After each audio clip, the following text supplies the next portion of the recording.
words better than game week is game day, and we have both. I'm Greg Ellis, and we're in our fourth season of Gridiron Takes, and I'm with third-year coach Ty Harden. And Coach, there's no better time than right now. We're back, Greg. We are back. I have been good. giddy. I mean, it's been ridiculous giddy. High school football, college football, NFL, we get all of a taste of it this week. And Friday night, 7:30, we get Lafayette in what has become a really good series with us. You know, it's a really close series right now. You know, it's really, you get your oil check real early. Real early. You know, right now the series is 3-2, us. You know, went up there last year in basically a baseball game, slugfest. And so we know they're going to have a chip on the shoulder coming in. They're one of the top 5A teams in the state. We know we're excited about this battle to get the measuring stick out early, and you know, and it's football. It's first game of the season. I mean, there's a lot of buzz going around. A lot more buzz has been going on in the past few years. The world's normal, or we hope. And you know, we're just excited. Our kids are excited. Our coaches are excited. I can tell the school's excited. I know you've been excited, and I know I have been too. I mean, it's you know, it's Christmas. You know, basically Thursday night's going to be like Christmas Eve. Absolutely. And Coach, since you came here from Houston, this is the first August you come to school without a mask on too. So that is huge. And going back to that normalcy and all the protocols and all the things that you had to endure on top of your regular job, and then trying to incorporate all this and make it work, that's got to be a huge relief and burden off your shoulders. It is, but it was also getting an adjustment for kids. Right. You know, getting kids adjusting, we all know, and we could sit here all day and talk about what COVID did and all that stuff, but getting kids used to away from virtual, away from different protocols in the classroom. There's no, what would you say, get out of jail free card on some of this. It's like, hey, we got everything structured and like this. Life's real right now. And so it's good to be back that way, though. Absolutely. You know, everything's concrete. Everybody's got a little more pep to them, not having to worry about all these protocols and all this other stuff. I promise, I hope this is the last time we ever say the word COVID for this year. So that's my goal. Coach, we've had the hottest summer in the history of Mississippi, and that's saying a lot. Despite that, your workout program this summer, the attendance was absolutely phenomenal, and I think it says a lot about the leadership you have, leadership you've passed on to your players, and that I know how pumped up you were about that. We were probably 90% and above attendance-wise. There were some days that, you know, me and our coaching staff talked about, like, man, we ain't gonna have this many here today, and the kids would always surprise us. And you would think the harder and harder you make it on kids, you know, our seniors, that's what they've come to me and said, Coach, man, this is the most grueling summer we've ever had. This is the toughest summer. The coaching staff, y'all put us through it harder than anything we've ever been through. And they kept coming back for it. They kept working for it. And we know that's what's going to help win football games. And it says a lot about this senior class. Had this, you know, I can't say enough about them. Had this senior class since they were sophomores. A lot of them have played a lot of football. And it's when you don't have to say much, when they say it, man, it's special. It makes me smile more, makes me go home happier, you know. And it's you know, it's officially my group. I've had them since the beginning. Exactly. I remember 2 years ago, and really even last year, you were talking about you have spent so much time on teaching these kids, these young men, how to be leaders and you know, doing things the right way, and how young you were. For the first time, you're not going to say how young we are, and that these guys have just taken over. Right. It's not an excuse. I can't make that excuse. And to me, I'm not the person to make excuses about anything. If we lose, we lose. If we get beat, we get beat. You know, it ain't gonna be because we're young. It's because flat out.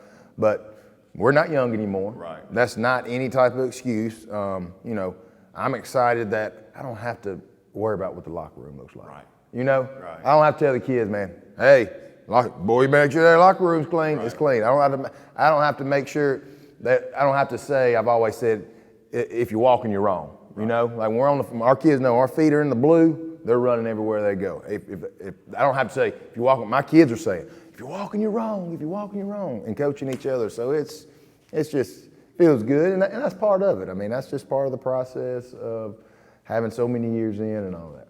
Building a program, it's all part of it. We have Lafayette this week, season opener, home opener. It's the first time in a while we've opened a game at home, which is your first time for sure, right. Since you've been here. As a reminder, 7:30 special kickoff through the end of September. And Coach, we talked about the preseason workouts. Now you've been in practice for a couple of weeks. You know, you've had to get through the heat, rain. Your first day of practice. We hadn't had rain in 6 months, and then all of a sudden you get that.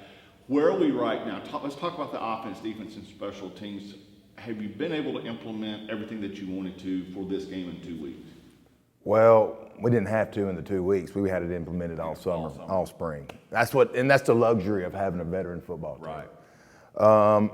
Our coach staff's talked about it. I think I've talked about it with you and everybody. Is there was not a learning curve, or there was no really installation for anything.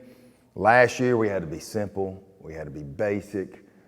Past 2 years, and because we had new guys everywhere and newer guys this last year. And then injuries, my goodness. And now it's just like, hey, we can build on our playbook. We can build on our scheme. We can add all this stuff, and we can, fine tune our skills. One thing we work, we work special teams 24/7. We do every special teams every day, and we just been fine tuning all summer, all fall camp, trying to get better and better at what we do with our craft. That's just a luxury of having a veteran team and a lot of guys, 20 up to 20 guys that were starters at some point. So it makes it easier.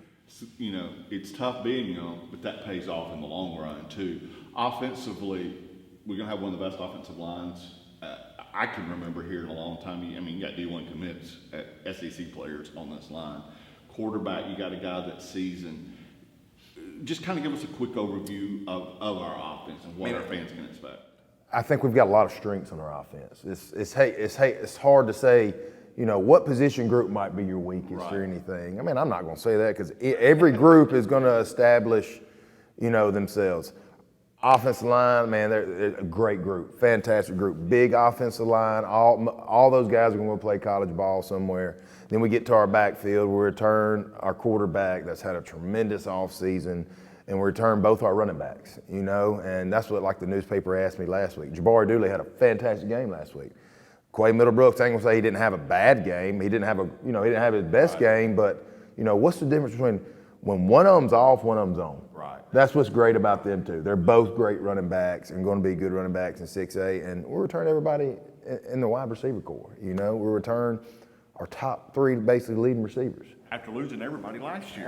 After losing it, yeah. Only lost one starter off an offense last year. Wasn't a learning curve much there, so feel good about that group. Now defense, we lost a few guys, 3 or 4 guys, but the guys that kind of placed them were probably guys that were in other positions on the field. We moved a kid like Jamarian Scott that was an outside linebacker to the defensive line. I really loved watching him play last year. Oh my God. We're a very athletic defense. Last year we're going to stop the run. We're going to be big. We're going to just play with our bodies up front, and didn't have an identity. But now I think it gets back to what Coach Shute believes in, what Coach Oz believes in, what I believe in on defense is attack. Be aggressive, make the quarterback make mistakes, force turnovers. We're going to be everywhere. Right. We're going to be able to run sideline to sideline and down the field, and that's what I like about this group. The D line's very active. They're not as big as they were last year. They're going to be in the right gap. The linebackers are going to fit. We're going to blitz. It's a very aggressive group, very tough group. A lot of times you hear coaches say, "We want the offense to dictate the game." Mm-hmm. Your case, no, sir. you're gonna We're gonna. This is high school football. Right. We're gonna make the offense make mistakes. Some guys believe, hey, let's let the offense drive and eventually make a mistake and stop them. I'm about go seek blood right then and there. Right. Go on first down. The percentages show if you get somebody in second and long and third, at second and long after first down, or third and medium after second down, your percentages to stop them are very high. And we want to cause turnovers. We want to score points on defense. And what we do on defense too is help our offense. Our offense sees it every day. Jeremiah's quicker. Our offensive line sees the hardest blocking, sees the toughest blocking schemes to get. Our DBs are working great matchups. They're getting man coverage or getting different role coverages and things like that. And so I think that it makes our team better with what we do because it makes our offense aggressive and us aggressive. I think you saw in the spring game and this game. The game seems slower for both sides of the ball because of what we do pace-wise. Kicker, punter, snapper. It feels good. Feel good. We were young there, Bring back a guy, Gideon Deaton, that kicked and punt for us last year. He's putting them in the. That's what we told him. You'll see it, everybody. I'm saying it right now. If Gideon Deaton puts 80 to 90% or more of his kickoffs in the end zone, he will be our defensive player of the year this year. Wow. If we can make teams start on the 20-yard line, we're going to be hard to beat because we got an aggressive defense. Last year I think the starting field position is around the 38 or 40. That's 20 more yards. If we can make teams start from there and pin teams, man, we're good. Feel good about it. So Mason Wall's been doing a good job snapping. We've got three snappers. Dorian Snow has been snapping. Corbett Rutland's a young kid that's been working at it. So we feel good. We feel good. We've been working it a lot every day, getting better at it. Real quick, before we close out, we got Lafayette coming up again 7:30. That was one of the most exciting games. For a game that had no points, though it had so many big plays. And I remember this show last year, you said they are big, they are fast. And you even said that's going to be the biggest team we face all year. I remember when they lined up, that especially defense, I was like, good Lord. They were huge. When you think of Lafayette County, you think of physical, smash mouth, heavyweight boxing match. Well, everybody show up Friday night so y'all can see they still have that mentality, but what they do offensive, defensively is different. Right. So they're actually an air raid team now. So what you see Mississippi State and all them do, that's what they do. They have a very good quarterback. Their quarterback is a head coach's son.